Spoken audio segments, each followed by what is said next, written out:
今天透过这个单元，想教大家一些开视讯会议专用的小技巧。特别当你必须要面对很多的听众，或者是你不是非常熟的时候。So stay tuned to today's episode. Hello, 欢迎来到 Executive Plus 主管双语沟通力的 podcast。我们希望带给大家最实用的沟通工具，包括了成功人士对全球市场的分享、职场英语的技能、跨文化沟通技巧与其他能帮助您成为出色领导者的工具。Hi, I'm Sherry, founder of Executive Plus. As a language trainer and certified coach, I've trained hundreds of managers from Fortune 500 companies such as Dior, Google, Deloitte, and Yahoo. And I'm Nick, Director of Communication Strategy at Presentality. I've helped startups raise millions of US dollars in funding and train the executives of publicly listed companies to present on the global stage. Welcome to the Executive Plus podcast, where you can take your communication and language skills from good to great.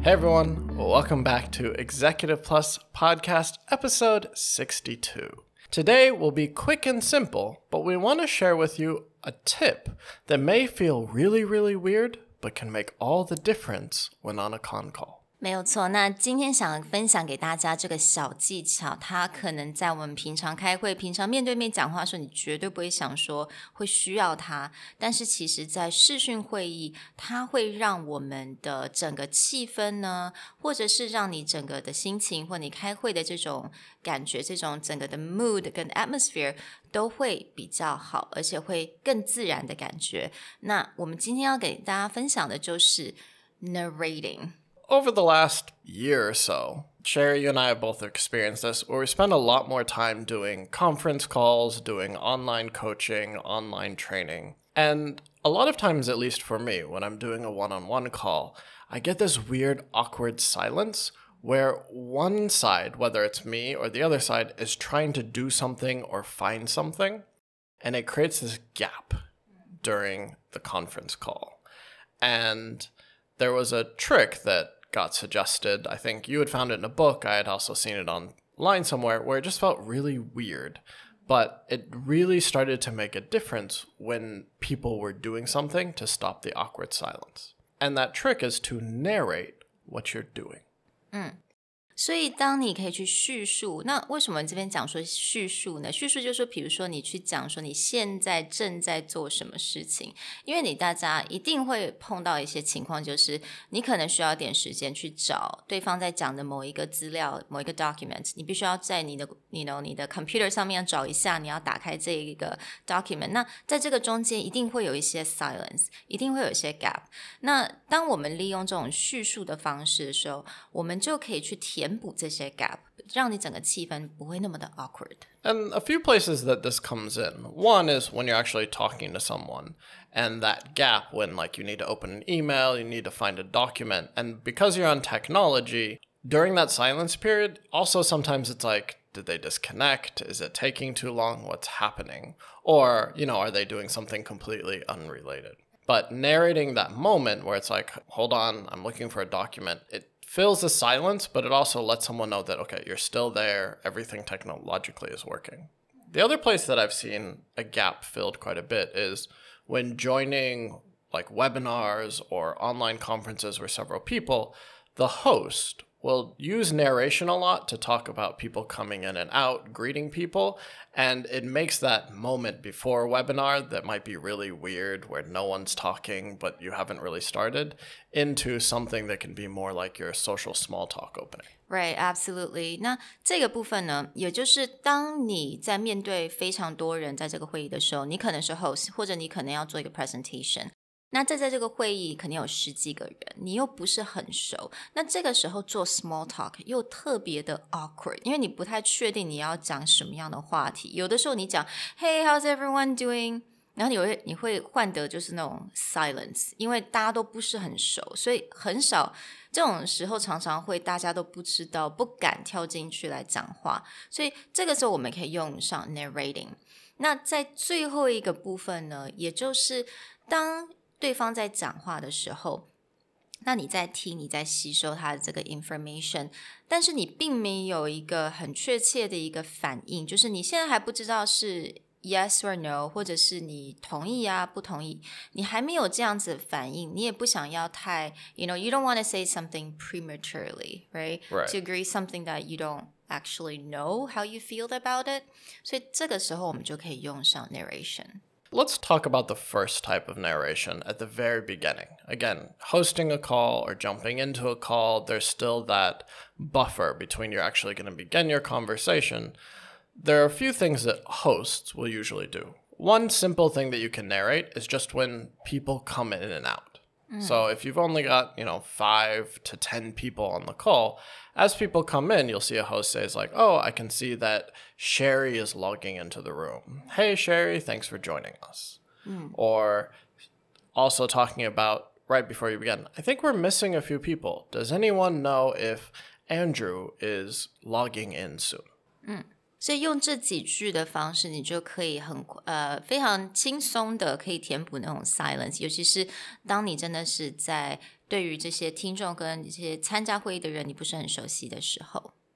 所以 second one 就是我们刚刚最早开始在讲，就是当你必须要去，比如说你需要去开一个档案，你需要去找这个档案，你不太确定你放在哪一个 folder. I think we've all been there probably. Right. You don't know exactly which folder that you have the file, so you gotta like look for it. But there's like this awkward, weird 1 minute gap, and you don't want to be like silent. So what do we actually should say in this point?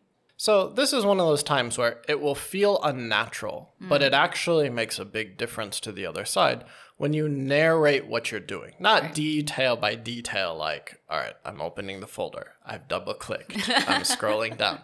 You don't need to be that detailed, but just giving someone basic steps of what you're doing so they kind of have a sense of what's going on and there's not that awkward silence. So they might just say something like, okay, I'm opening the file that you had emailed me. The file's open. I'm just scrolling to find the paragraph that you're talking about. Give me about 1 minute to read through it really quick. Would you guys like to carry on a conversation? Yeah. 那我觉得最后那一句很好，因为当可能你必须要有点时间要去读嘛这个 information， 那这个时候你就可以直接讲说would you guys like to carry on the conversation？ 你们继续讲你们继续这个话题，那就是 give me some a minute of the time just to let me finish that. Yeah, this is also a time that you can ask for clarification, not so much as a way that you're confused, but as a way to keep the conversation. So you might say something like, oh, you said you sent me that email on the 21st, right? Oh, okay, I think I found that email. Let me open this. You were saying paragraph 2, right? And so even though you may clearly in your head know, okay, 21st, paragraph 2, but that kind of either rhetorical question or clarification question just makes someone feel like you're actually paying attention. You're not just like, oh, here's an interesting promotion from my favorite clothing brand. Exactly. 所以这个时候就可以让对方也感受得到 OK， 所以你也在他知道你现在在做什么事情，那这个中间也不会有这么奇怪的 silence. Yeah. Right. Again, this in particular will feel very unnatural, but if you ever had someone do this for you, it does make the conference call feel a lot less awkward or a lot less strange when there's these silence gaps. Yeah, absolutely. 那我们再聊聊第三种，就是刚刚有讲过说，当我们听了人家的一些 feedback 或者人家的 presentation， 你还没有办法有非常确切的一个反应，你不太确定你是agree, disagree 或者你有什么样的问题，所以这个时候有很多学生就会问说，那我应该要怎么去回答人家？我应该说 Oh, I see 还是说 Oh, I understand？ 因为他很害怕说，当我讲 I understand， 对方会不会就认为说你是 agree, Does I understand equate I agree? So这个时候其实我们也可以用这种 narration 的这种方式，所以这个时候你也可以就很直接讲说 Oh, I'm listening and please keep going. Yeah, I'm listening, I heard you, any kind of just recognition that you hear. One of the great reasons for this specific skill is because, as we've talked about in other conference call related podcasts, most of the time, if you're in the audience and listening, you're on mute. If you're having an in-person conversation, the other person will just like, yeah, okay, oh yeah, I understand that, or yeah, I'm listening. But when someone's on mute, they don't get that kind of feedback. So on occasion, if someone's like, do you guys understand? Do you know what's going on? Just be like, oh yeah, we're listening. Please continue. Absolutely. 那有的时候你也可以说，比如说你是在点头，有时候我们会很自然的，我们边听人家讲话，我们在点头，但是在点头，当然在视讯上，对方不一定看得到。You can also say, I'm nodding.